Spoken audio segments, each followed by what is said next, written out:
used to have painters unions, just all kinds of unions. And we were doing well.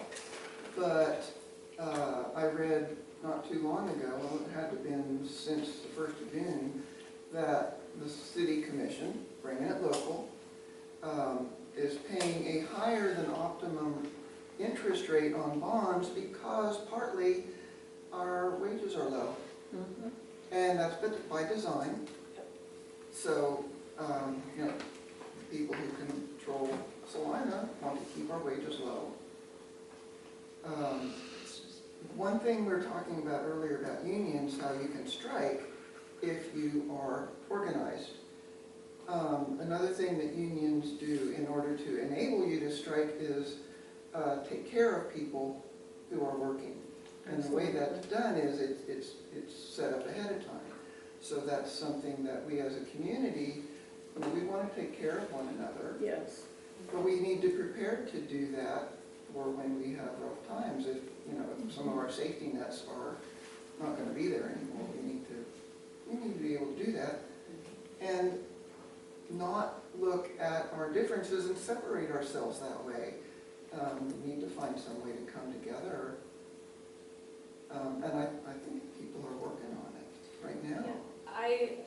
I think that something that has really been underscored in this moment since Trump has been elected and all of these organizations are scrambling to do things is that we should have been doing this through the Biden administration. Mm-hmm. We should have been organizing ourselves through the Biden administration, and we should be organizing through, I mean, going back, decades. We should have been organizing ourselves decades ago. And that applies to the workplace as well. We should be setting up our workplaces and organizing our workplaces yesterday. But it also applies to us politically, that we should have been organizing for this moment years ago and acting with urgency years ago, not just because Trump is in office.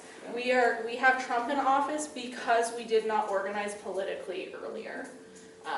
And we can, you know what, if in 2028 we get another Democrat president, we cannot just say, oh, well, that'll never happen again.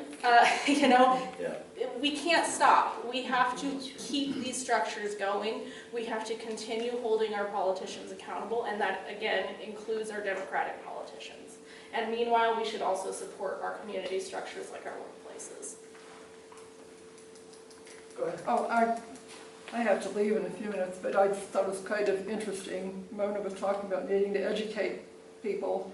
And just not too long ago, I was telling somebody, I was going to a town hall meeting, she asked if Roger Marshall was going to be here. And I said, I didn't say hell no, but that's what I wanted to say. Yeah. Teresa? No. Roger Marshall lives in Florida. He did get an invitation.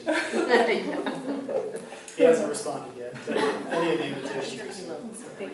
If I could just backtrack a little bit to what Sarah was stating about not dumbing it down too much. And, you know, and again, I'm going to use the example of the abortion ban vote. Kansans came together, Kansans from all political affiliations, and very loudly said no to that. But I think that when we're looking at educating people, using that as an example, instead of it just being like yes or no to abortion bans, I just think that we need to also educate in a way that we illustrate for people the ripples in the pond that something like that creates. Because that wasn't just something that was detrimental to women's health, it also was detrimental to our healthcare workers, our doctors, because we have doctors that are afraid to do their job in some states because they have to choose between, am I going to save this woman's life or am I going to go to prison? You know, so you know, most of them are going to say, I've got a family, I just can't take this chance. You know, and so it's not. I just agree with what you said, that it's just to take it further. There are a lot, you know. For as many Republicans are in this state, the fact that we won that vote, it goes to show that it is a bipartisan issue. But if you frame it as they're going to ban abortion, there might be a lot of Republicans who would be okay with that, but they aren't okay with, for example, a woman who's miscarrying facing Right, legal exactly. scrutiny. So they might be okay, theoretically, with elective abortions being banned. They wouldn't be okay with, they might have experienced a miscarriage and are grateful for the fact that they weren't legally scrutinized. So again, we do have to do better than just having a one-sentence piece of propaganda. We have to have digestible details. Floor is open. Anyone would like to? Just a quick thought, we could have a board of in-depth explanations. It could be called Abide, and I would appoint James Talley to be the resident and chief leader of that organization.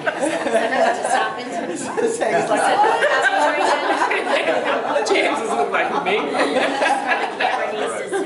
There's a solution right there. I was disassociating. What were we talking about? Your wife will fill you in later. Oh, God. She'll let you know what your assignment is. That's right.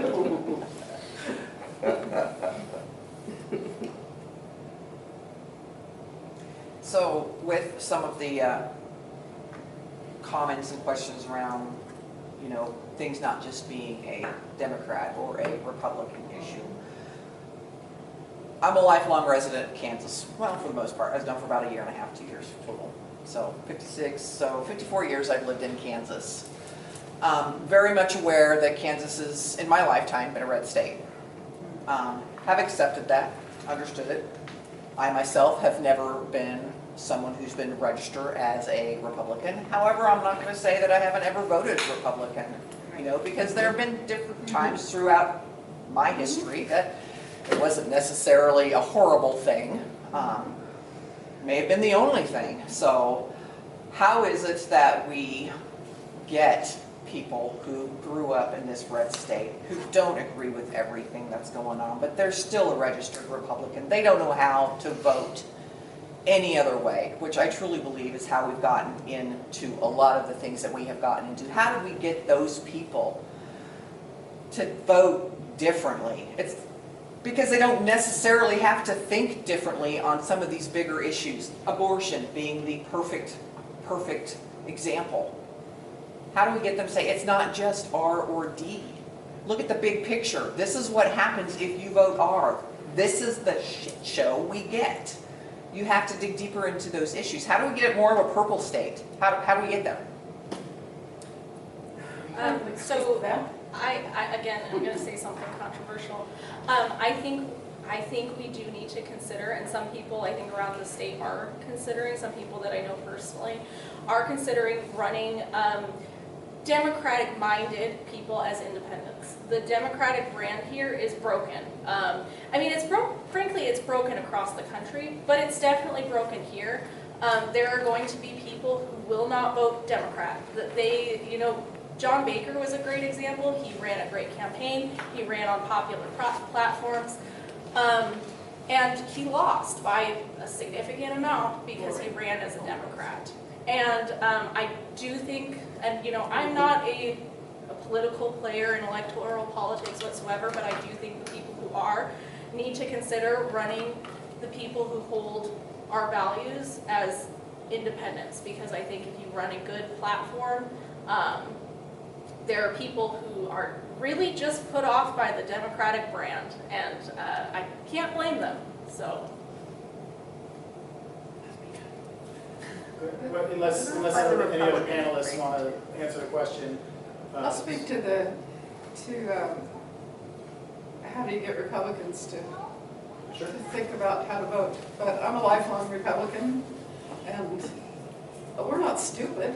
We know that. My party got up and left me quite a few years ago. Amen. And I'm a Amen. lifelong teacher. I'm horrified at the civil rights concepts that are going on. I'm horrified with global warming. If we don't do something pretty soon, we're not going to have a place to live. If we don't address I was a member of one of the largest unions in the country for 30-some years, and I believe in it, and I can see the writing on the wall, and Now they're gonna take away my PBS and NPR. I just can't stand it. Look what they've done to the Kennedy Center. I can't believe what's happening. It's just ridiculous. So I think if the issues are out there and if there are reasonable candidates, I couldn't wait to vote for Kamala, and we did, but not quite enough of us. Thank you. Yeah, That was thank you. great, thank you very much. Yeah. So how do we drive that west in Kansas? Because the further west you go, the bloodier that red gets. I mean, it's Trump country for sure out there. And, you know, they're just as affected, but they're still voting for this. Yep. But how do we change that? I just don't know. It may have to be when the Medicare and SNAP and all those little Crazy. bodies. I mean, that may have to take effect, and they may have to then see it before they come to. Hospitals may have to close. Yeah, when the rural hospitals are gone. Yeah, Or when when farmers are affected. Yes. Schools. Yeah. When Schools will that- be affected really fast. too. And the schools will show up quickly. And It then almost they'll feels say like we're it gonna has get to it back. happen. It's like we're all gonna have to suffer, all of us are gonna have to suffer before anything really changes. All And, the tornadoes with no FEMA help. yeah, That's right. yeah. That's true. Thank you. I'm not a panelist, but I can't help myself. I just want to say that rural working class people have the same interests as urban working class people do. Yeah. And, you know, breaking down the divisions, the culture war divisions that separate workers, and really hammering that working class people, regardless of their political affiliation or their race or their gender or their nationality, they all have the same interests as workers. And just really kind of narrowing in on that sort of message, I think is one way to go about it. Right, that's good. You know, Yeah. that's so true, because agricultural communities, when there's an issue, somebody's hurt, or somebody needs help, everybody, but they know each other. And they will help one another, no holds barred. Raise the bar. And when we are crammed together, in urban places, I've observed, we're either fighting or we're helping each other. And it's curious to me that we would have a political divide on such ideological, I don't understand that, why an urban area would be blue and rural area be red. Does anybody know why that would be? I do think part of it is that social services are more tied to daily life in urban areas. I'm not positive, but I do think that's part of it, is that social services are more visibly part of daily life. And then in rural areas, it is more, people are on social services, but it's not, the social service offices aren't centralized where everybody goes. That is just one part that I think is a part of it. Those things are more visible. And an excellent example of what you just described. My family is out in Grinnell. And they were victims of the tornado Oh, yeah. in many ways out there. And within just a couple of days, we had gone out for just a gathering Memorial Day weekend. And they had leveled. I mean, there was so much stuff that had already been leveled that wasn't by the tornado, that they just went in and started moving stuff out before the state got there, because there's like 300 people in Grinnell. And I mean, they just cleared this town out by themselves. They had the equipment. They weren't waiting for the state. They didn't have time to deal with that. So again, the community came together and they made it happen. So it's just a way of life out there, especially in those smaller towns versus, you were saying, there's more of that need in the urban areas. That's also true. I grew up in what could legitimately be called a cult, but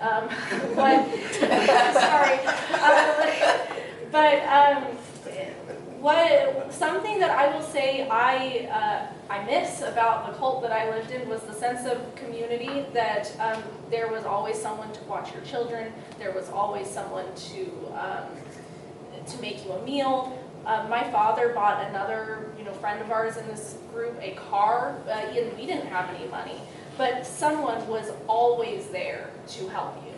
And that was a very conservative, insular group, and I think that sometimes conservatives when they have an antagonism towards the government, as the government is not going to help me or is not going to help me in time, they do turn towards each other more often. And I wish that leftists kind of knew how to turn towards each other too, while also expecting more from our government. So I don't have a full explanation for that. It's just something I've also. I would like to sort of throw out there, if you don't mind, the narrative of and this is across, it's not a political party, but any narrative that points to you need to be an individual, you need to take care of yourself, don't rely on anybody else, be afraid of the outsider, be afraid of the government taking things from you as opposed to giving you things. Any narrative that feeds into that mindset also feeds very neatly into a rural community. The rural community is insular and very independent-minded. It's not bad to be independent, but when you take that story of you have to pull yourself up by your bootstraps, you have to work hard, you have to do your share, and take care of yourself without acknowledging that you can't do anything without your community, that is what breaks communities down, it tears people apart, it pulls people together and pushes the outsider out. So if we, I feel, talk more about, as you said, what are the things that bring us together, what are the things that we need that we can do to help each other. Don't worry about which political party it is. These are all narratives that help us work together. And speaking against those narratives of fear, of not having to rely on any social services is what we need to be working harder on doing. Well, there's a huge propaganda machine, basically, that tells that, I mean, this kind of, again, not to be in one note, but goes back to worker solidarity. They don't want us to have community solidarity and worker solidarity because then we could work together to work against them. And so in these groups that do manage to come together, they're still victims of propaganda that they deserve to have hard lives, that they shouldn't reach out to, they shouldn't expect more from other people, especially people that they don't know in the government. There is a propaganda machine that tells people that your life is to work and you do not deserve more. That's sad. And I don't know think where that comes from. I think that some of it too, the difference between rural and urban is the religion piece too. Just as far as you see more religion in your more rural communities. And sometimes that's, I mean, you are, the way I was raised religiously was, this is how you vote. This is how you vote. If you vote otherwise, you are not a Christian. And that's a pretty powerful guilt trip that a lot of people don't get away from, because you are, you know, you're harming babies, you're doing this, you're doing that, unless you vote this way no matter what. Without looking further down the line at, okay, well, I voted this way, and now here are people being cruelly treated when they're deported, and children not getting food because funding is cut, and they're not looking at the further down the line of the loving your neighbor can take more than just one way, and we could be helping children, and we could be not deporting people and treating people kindly. And that's, I mean, to me, that is a huge tenet of Christianity, and that's how I practice religion, but it gets lost in that you have to vote this way. I think that's true. And I would say, having been raised in Kansas City, in a big city, what I never experienced